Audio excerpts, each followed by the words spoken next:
What are my 5 tips for presenting in front of people?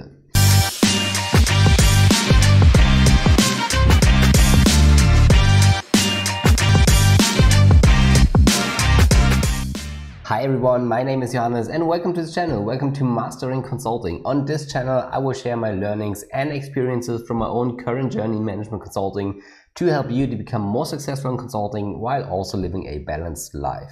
And if you're new to this channel, then please subscribe to it. Please also leave a thumb up. This will help you that you don't miss any new video here. And today we talk about 5 tips for presenting in front of people. And I know that presentations are a topic that you are very much interested in because I receive a lot of messages about that. And of course, you know, there's a reason for that, because presentations in management consulting are a large part of the job. I mean, one part of it is, you know, to preparing the PowerPoint presentation and preparing the storylining. But the other part, and this is what we will talk about today, is the presenting itself, okay? And I can tell you that this happens on a daily basis. So I'm a project manager now with 4 years of experience, and I almost have meetings where I present something on a daily basis. So it's very important to know how to present and also to get comfortable with it. And this is why I talk today about the 5 tips that I want to give to you. So to give you a little background, how I learned presenting or, you know, performing in front of people, it actually started when I was 15. So this was the time when I started playing music, and I remember it was, you know, I just started playing the drums, and right a week after that I had my first gig. Okay, so I was the first time on the stage. Of course, this was horrible. I was very nervous and I totally screwed up. But nevertheless, this was my first experience. And after that, I was on the stage for almost, you know, or almost every week. Okay, and this for a couple of years. So I got a lot of experience already in my teens. And after that, when I went to university, I also joined student clubs. And there we had, so this was a student consulting club. And there we had a lot of presentation trainings. Okay, so we learned about how to structure presentations, we learned about body posture, how to talk in presentations, and we received pretty good trainings. And also I was member of the board, so I had to do presentations for the entire student club on a weekly basis as well. And this also gave me a lot of experience in presenting, you know, in leading discussions and in being in front of people. And then the third stage was when I actually joined consulting 4 years ago. And yeah, there of course I tried also to get a lot of experience. And since then, you know, doing presentations and being in front of people is just a normal part of my daily job in management consulting. And today I want to kind of, you know, give you the essence of all my learnings, and I want to share 5 tips that will hopefully help you to present in front of people. And let's start with tip number 1. And tip number 1 is don't be afraid. So what do I mean by that? So I know that many people are afraid of presenting in front of others. I think it's like even the number 1 fear of people. And of course there's a reason for that, because if you make a mistake, you know, then everyone thinks that, you know, you're weird, or you think that you're weird, and you know, this is obviously not a situation that people want to be in. And I can tell you, still after many years, I am also nervous, you know, before some meetings. And there's also a big reason for that, because one thing can be sure, you will screw up at some point, okay? Things go wrong. I would even say that 1 out of 10 meetings does not go as you expect it to be. And the thing is that, you know, this is just part of the game. So I remember one presentation where this was at the very beginning of my consulting career, I had to present in front of the board. And I put on the second slide, and all the numbers were wrong, because, you know, the night before the intern, you know, copied all the new numbers of the business case into the presentation. I had no time to double check. And, you know, I was standing in front of all those management guys and had the wrong numbers on the slide, you know, and this was so embarrassing. And this was like the worst moment, you know, and I felt so embarrassed. Nevertheless, you know, this is part of the game. You know, you have to expect that something like this can happen. And the good news is that, you know, I'm still alive, I'm still in the job, so you get over it, and it's not as bad as you think it is, okay? So my recommendation is that you know how to deal with your fear, okay? So of course we are afraid, but we have to do the presentation nevertheless. So just get used to it. Maybe you can use the kind of excitement that you feel, you know, to also push yourself to also, you know, get to a peak performance. So don't be afraid, but rather try to use this excitement to increase your performance when you present. Then the second tip that I want to give to you is that you practice, practice, practice. And I already talked about how I learned presenting, and I think one thing became very clear. I had a lot of practice, okay, and I'm still practicing, okay. Every time I'm also here in front of the camera, this is kind of practice for me. And I try to get as much client exposure as possible, because each situation is a new opportunity to learn. So what I can recommend to you is that no matter on what kind of stage you are, where you are in your career, that you take every opportunity to practice. So if you're at the university, for example, maybe there are university projects where you can, you know, present in front of people.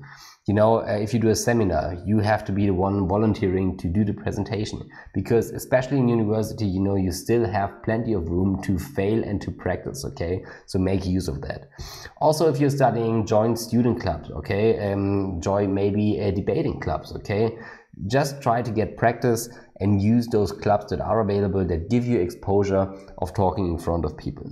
Also, if you are on the job, maybe you're already working in consulting, maybe you are in another job, then try to get as much exposure as possible. So be the one who volunteers for presenting, or ask your superior actively for opportunities to present in front of other people, because this is very, very valuable practice time that you get there. And also, you know, I met one guy once, he was an intern at our consulting firm, and this person even took acting classes, okay, because he knew that he had a weakness in presenting, and one of his mentors at the company recommended to take acting classes, and he actually did it, okay. And this is obviously also something you can do. So the main part here is that you practice, practice, practice, because this is the most important thing to get better. The third tip that I can give to you is that you prepare, prepare, and prepare. Because believe me, if we talk about, you know, real life situations in management consulting, most mistakes happen because people are not well prepared. So what do I mean by that? Very often, you know, especially if you have a very busy schedule, you don't have that much time to prepare for every single meeting, okay? Especially if you are a project manager or a senior consultant. Sometimes, you know, you just do the presentations on the fly. Sometimes you don't have very much time to prepare for it or to go over the slides. And then sometimes, you know, people are surprised, or, you know, are not prepared for questions that can be asked, and so on. And this is, I think, reason number one why things go wrong in consulting presentations, okay? So a couple of questions that I would ask myself before I have a presentation is, for example, who is the audience? This is very important. So what kind of level are they? Also kind of, you know, what is the mood? So typically before I do a presentation, I like to, you know, talk to my colleagues to understand, okay, what kind of meetings had they before, what were the recent, you know, developments in the project, so that I get a feeling about my stakeholders, and that I get a feeling of, you know, what kind of mood they are, so I can adjust to it. Also, I think it's very important to think about the personality types. So everyone, you know, of your stakeholders is a different personality types. There are like the blue ones, you know, which like to read a lot of numbers and know about all the details. Then maybe there are the red ones who only are focused on results. Maybe the yellow ones who are, you know, looking for, you know, excitement in a presentation. And you have to understand what kind of personality types your stakeholders are, and kind of need to adjust, you know, your tone and your content towards those personality types. This is also very important. I think it's also important to, of course, go through all your slides multiple times before you present, so that you know the content of each slide. You should know all the action titles, so flip through it. Of course, you don't have to know them by heart, but you should, you know, be aware of what comes next, okay?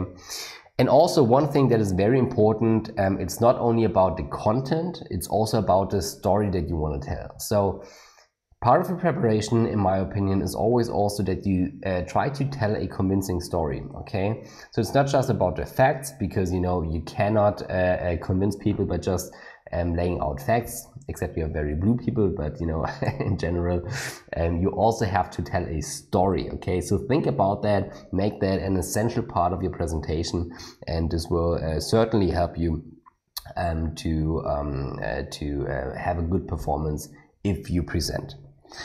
Then the next tip that I want to give you is that you are flexible, but also you need to provide a structure. So what do I mean by that? So typically, if consulting teams prepare presentations, they put a lot of time in creating large presentations, large PowerPoint presentations. And of course, you know, in the ideal world, you would stick to your structure, and you would from the beginning to the end tell your storyline. But reality is very different. So you should expect that, you know, discussion goes into a different direction, that maybe unexpected questions are asked, that maybe the mood suddenly shifts in a meeting. So this can happen, okay? And you need to be prepared for that. So this means that you have to be flexible enough that if you realize that maybe, you know, on a slide where you didn't expect any kind of discussion, if a discussion comes up, that you are flexible enough to adjust your presentation style, that you still keep the time and, you know, are able to skip a couple of slides, or maybe, you know, proceed with the next chapter because the discussion goes into that direction. So be flexible enough, and don't, you know, be nervous if this happens. This is also very normal, but and this is also why I included the second part here. You also need to give a structure. So be flexible, but provide a certain structure at the same time. So what do I mean by that? This means that you have to be flexible enough to jump from topic to topic from time to time, but also it's your job as a presenter that you are the moderator, okay? That you kind of facilitate thoughts and discussions, and that you also are able to keep the time, okay? So it is totally okay to be flexible and to jump maybe to another topic or do a deep dive if, you know, this is what the meeting requires. But nevertheless, you have to be the one who keeps the structure and, you know, who gives the audience something to hold on to. And this is very important. So tip number 4 is be flexible, but at the same time provide a structure. And the 5th tip that I can give to you, and this is a very important one, maybe even the most important one, is that it's not only about what you present, it's also about how you present it. Okay, so my tip here is watch how you present it. And the thing is that most people make the mistake, and I see that very often, most people make this mistake in consulting, that they are so focused on the analysis, they are so focused on the recommendation, on the content, that they totally forget how they present it. But you know, the content, there are several studies that confirm that the content is like only 10 to 20% of, you know, transporting the message. How you present it, and this means like your body posture, like your tonality, you know, like your energy that you have, is the other 90 to 80%. Okay, so this is the much more important part. So in order to transform a message, you shouldn't only have good content, okay, this is obviously, you know, the fundament, but also it's very important how you present it, okay? And the key things here is that you have a good body posture. So if you're standing in front of people, make sure, you know, that you have some body tension, make sure that you look good, that you look confident, that you can, you know, look people in the eyes. This is very, very important. Also, if we talk about tonality, then don't, you know, just be there and present the facts in a, you know, monotonous voice. Also, you know, you have to create some tonality, you have to create some dynamic as well, you know, because people don't just want to listen in one, you know, tonality. It's much better, you know, if you make some accents here, you know, pull back there, and this helps you to transport the message as well. And of course, it's the energy, okay? If you're standing in front of people and you have a low energy level, people will feel that, okay? And it's your responsibility as a presenter to kind of transport the positive energy that you have, and to kind of, you know, make other people as well excited of your topic. Because believe me, most of the cases you present to managers, and those managers are, in meetings back to back. So they are, listening to concepts and analysis and numbers and figures the entire day. So it's very important, to kind of be appealing to them, to give them something they can be excited about. And this all starts with, being excited yourself and also transporting this excitement to others. Of course, I'm interested what other tips you have, so please write it down in the comments. As well, if you like the video or have any questions, please write in the comments as well. If you like this and if it's brought value to you, then subscribe to the channel and leave a thumb up. And with that being said, have a very successful day. Hope to talk to you soon. Goodbye, Johannes.